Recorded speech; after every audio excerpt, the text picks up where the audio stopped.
Hi everyone, this is Maxine, Kaye, and Yoga from the Greater Philadelphia Center for Spiritual Living. She's just sort of hanging out here, which is really sweet. I'll turn her around soon so you can see her too. I've had an amazing day really, and now we're getting a little bit of rain, which is sweet. But my amazing day has been about participating with our Centers for Spiritual Living from our home office, well, at our home office, even though I'm right here in Malvern. I had the pleasure, which I've done a number of times over the years, of serving on ordination panels for our Centers for Spiritual Living ministers who have been licensed for probably 3 years or so and are ready to fly up, if you will, move up into a lifetime ordination as ministers of CSL.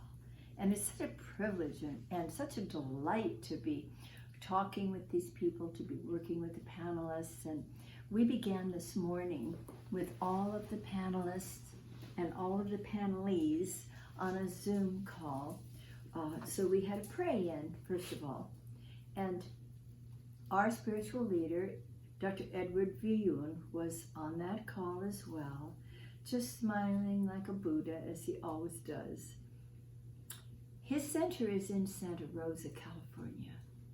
You know, California is on fire, and he and his people are greatly affected by it.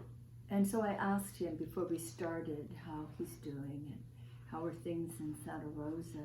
He said, you know, it's pretty unbelievable. And then he said, so I've really been looking forward to coming together on this call so that I can come into a place of celebration of our ministers becoming ordained. He said, this is a wonderful opportunity. And here he is, staying centered in his truth, remaining peaceful and wise and inspirational, no matter what's going on in his world where he is.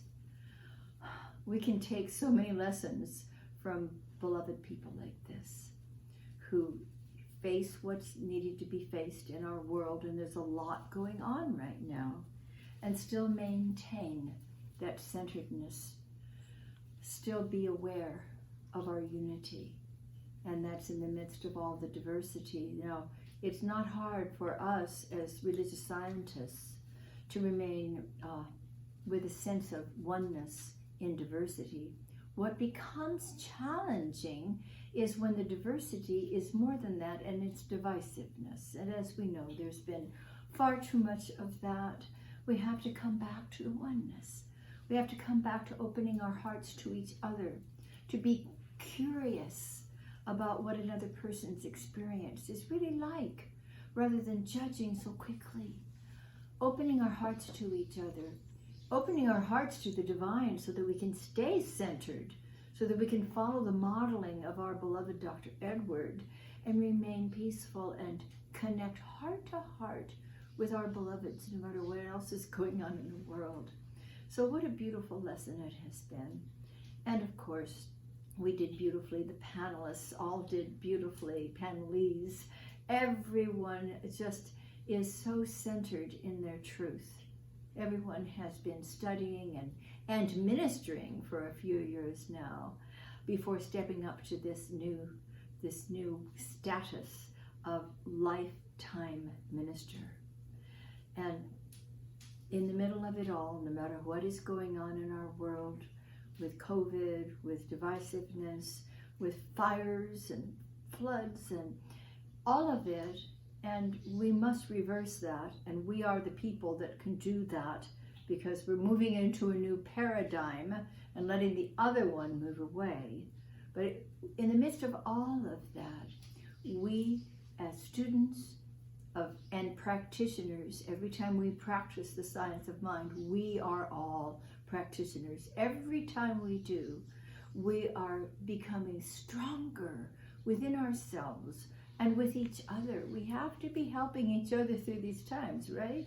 And the best way to do that I know of, is to stay calm and centered and trusting that the infinite wisdom and the divine love of God is still guiding us, moving into a new paradigm. We've got to stop listening to those old stories, because the oldness has stories about how ain't it awful and this is going to happen and we're mad at you and I'm mad at them and all of that. Those are the old stories.